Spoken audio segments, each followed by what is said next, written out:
네, 시원하게 종목 고점 뚫고 하이킥 날려보는 시간입니다. 메리츠증권 영업부 금융센터 이기택 이사 나와주셨습니다. 어서 오세요. 안녕하십니까?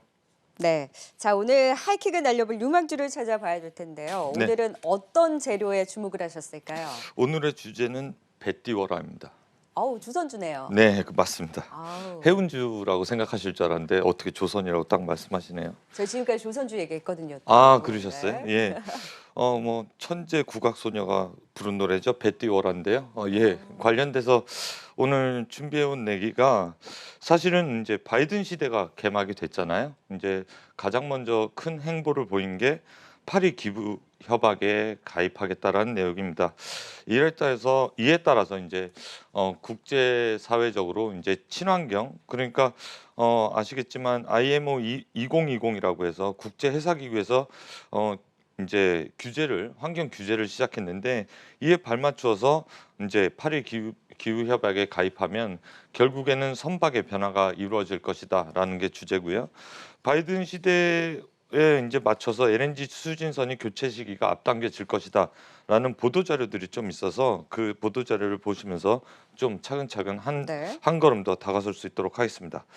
LNG선 추진선 교체 이제 10년 가까이 이어질 것이라고 보여지는데 이것은 이제 그동안 노후화된 선박들이 있어서 우리나라의 경쟁력이 있는 LNG선으로 교체가 될 것이다라는 보도 내용이고요. 두 번째는 이게 배 선박에 불이 난 게 아닙니다. 뒤에 보면 뿌연 게 저게 매연이거든요. 그러니까 그 전에 고유항류 벙커시유라고 하죠. 그것을 했던 컨테이너 선의 사진인데 이거 하나금융투자 리포트의 표지 화면에 실린 것입니다. 이 선박 하나가 8,000대의 자동차의 매연을 한 대가 쏟아내고 있다라고 하니 앞으로 이제 친환경적인 LNG 추진선의 니즈는 점차적으로 커질 것이다 그렇게 보여지고요. 네. 그 다음 사진은 수주 가뭄의 조선업계가 LNG선과 해상풍력 훈풍 예감이 있다라는 보도 자료가 있습니다. 이게 이제 6월 달에 있었죠. 카타르 백척 플러스 알파의 LNG선 이후에 우리나라 수주 가뭄에서 벗어날 것이다라는 재료들이 나타나고 있는데요. K조선은 경쟁자 없다. 뭐 계속해서 뉴스가 쏟아지고 있는데 네. 조선주가 사실 상반기에는 손가락을 빨고 비수기였습니다. 무엇보다 코로나 이슈가 있었고요. 하반기 때도 사실 수주 실적이 그다지 크지 못한데 카타르 이후에 또 무언가가 나타날 것이라는 보도 자료들이 계속해서 나오고 있는 것으로 볼 수가 있겠습니다.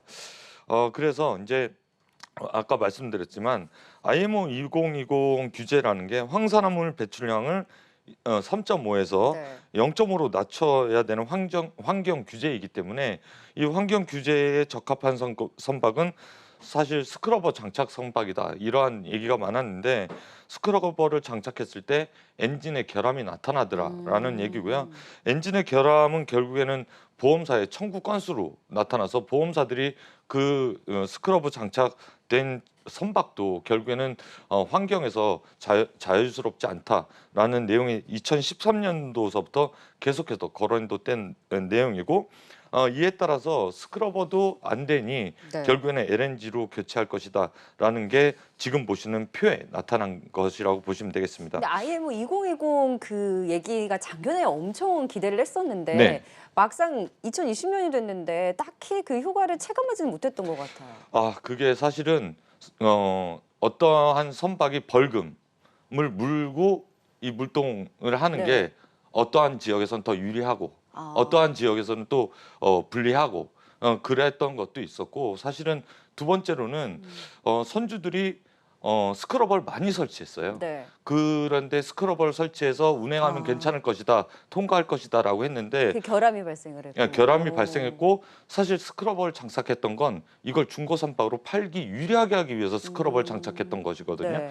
그래서 운행은 안 하고 중고 선박으로 이걸 내놓기 시작했고 결국에는 중고 선박가에 스크러버 장착된 선박은 더 비싼 가격에 거래가 되니 스크러버 장착 비율을 높이겠다라고 해놓고 결국엔 그 비율이 어느 정도 올라가니까 스크러버도 안 된다라고 해서 기존의 선사들만 이익을 가져갔던 그런 구조가 나타났었습니다. 네. 그런데 지금 현실적으로는 이제 올해에서부터 본격적으로 입항이 금지된 그러한 항구가 많아졌고 네. 두 번째로는 선박에 타고 있던 사람들이 구금까지 되는 그러한 계속해서 들어오지 말라 그래도 들어가서 정박하고 일을 하니 구금까지 되는 일이 있었고요. 또 무엇보다 환경적으로는 중국에서 우리나라하고 경쟁을 하기 위해서 저가의 LNG선을 많이 수주했는데 아시겠지만 뉴스를 찾아보면 나오는 얘기입니다. 약간 민감한 얘기인데 인도를 했더니 결국에는 LNG 선이 엔진 결함으로 인해서 운항을 못하고 1년 만에 폐선이 되는 결과를 낳기도 했었고 작년 말에 인도해야 될 선박이 아직도 인도가 되지 않는 선사한테 인도가 되지 않는 중국의 LNG 선이 있기 때문에 결국에는 유럽이라든가 LNG 선을 발주해야 될 발주처는 국내에서 발주할 것이다. 그렇게 보시면 되겠고 아까 보시던 중에 질문 나왔던 이 표는 사실 2000 아시겠죠? 예전에 조선주가 가장 좋았던 그러니까 그 2007년도죠. 그때에서부터 작년도까지 결국에는 LNG 선의 수주와 거의 맞물리면서 조선 업황이 눌렸다가 내년도서부터 기하 흡수적으로 늘어날 것이다라는 하나금융투자의 전망치를 들고 나와봤는데요. 내년에는 한 600척 정도가 될 것으로 보이고 2022년엔 950척, 그 이후에는 1,500척까지 늘어날 것으로 보이는데 이게 LNG선의 비율이 내년도에는 약 95%, 내후년도엔 거의 100%에 가까울 것이다라는 예상이 나오고 있습니다. 네. 그러면 뭐 어마어마하겠네요. 어마어마하죠. 예. 결국에는 지금 많은 자료들을 다 봤는데 LNG선 수주가 늘어난다는 거잖아요. 네, 그렇습니다. 네, 그래서 어디에 포인트를 딱 맞춰서 종목을 꼽아 오셨을지 알겠어요. 하이킥 종목 바로 만나볼까요? 네, 만나보시죠. 네, 바로 대우조선해양. 네, 하이킥 먼저 확인해 보도록 하겠습니다. 목표가 38,000원까지 날려주셨는데 아무래도 LNG에 대한 예. 비중이 높은 대우조선해양을 꼽으신 것 맞습니다. 같아요. 그리고 기술력이 가장 우리나라에서 앞섰었고요. 그리고 수주를 가장 많이 받았고 인도도 많이 했던 조선사가 대우조선해양입니다. 네. 뭐 다들 아시다시피 조선 3사는 다 좋습니다. LNG선 잘 만들고 있고요. 그리고 카타르에서 6월달에 가장 크게 질렀죠. 100척 플러스 알파를 국내에 슬롯 계약을 했는데 슬롯 계약이란 것은 아시다시피 저희 우리나라의 이제 선사들한테 도크를 미리 선점하는 가계약이라고 보시면 되겠습니다. 컴퓨터를 뜯어보면 램이 들어가는 슬롯 그런 슬롯들이 있는데 그런 것과 유사하다 그렇게 보시면 되겠고 그런 계약이 이제 본 계약에 넘어서는 그런 시점이 다가오겠다라고 보시면 되겠습니다. 본 계약으로 가려면 사실은 이제 올해 하반기나 내년 초 정도에는 카타르 이제 100척 플러스 알파가 나올 것으로 보여지고 이것은 2027년도까지 납기를 맞추면 되는 이제 부분적으로 계속해서 계약이 나오는 그런 계약 수주권이라고 보시면 되겠고요. 그 다음에 기대할 것이 이제 모잠바크, 러시아도 기대할 수 있겠고 LNG 하면 천연가스 하면 미국이잖아요. 미국도 나타날 수가 있겠다라고 보시면 되겠습니다. 그런데 LNG 수주가 좀 빨라질 수 있겠다라는 표를 하나 들고 나와봤는데 이 표를 좀 보시죠. 이 표를 보시면 이게 10년치가 기준이 되고 있습니다. 10년이 기준이 되고 있고 이 초록색 선이 치고 올라갔을 때가 10년 밑에 있을 때 발주가 많이 나오는 모습을 좀 볼 수 있겠고 이 회색 선이 올라갔을 땐 발주가 좀 뜸하다가 작년까지만 해도 10년 이상의 회수 기간이 보였을 때 선사들은 발주를 하지 않았거든요. 근데 그 이후에 최근에 들어서 5년까지 줄어드니까 LNG 선가가 선박의 회수 기간이 짧아지면서 이제 결국에는 이 초록색 선이 다시 늘어나는 모습이 최근에 보여주고 있는데 5년까지 줄어들었다가 이제 표준 편차 10년까지 올라가게 된다라고 하면 사실 선사 입장에서는 선주 입장에서는 발주를 좀 더 서둘러야 되는 그런 기간에 접어들었다 그렇게 보시면 되겠고 네. 대우조선해양이 그래서 연간 영업이익 실적 추이를 좀 보시면 드라마틱하게 21년서부터 올라가는 것을 좀 볼 수가 있겠습니다.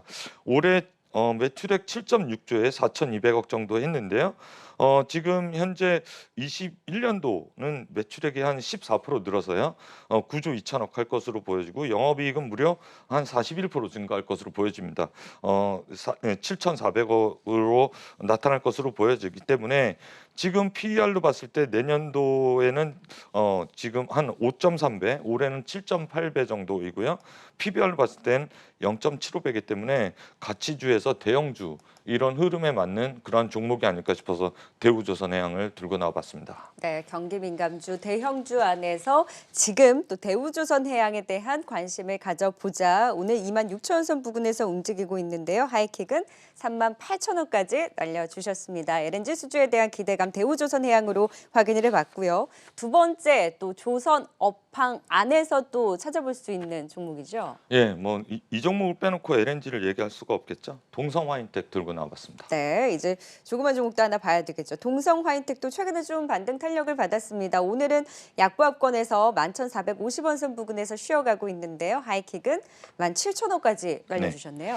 뭐 일단 2분기 안에는 내년도 상반기 안에는 가능한 실적 주가 위치다라고 보여지고요.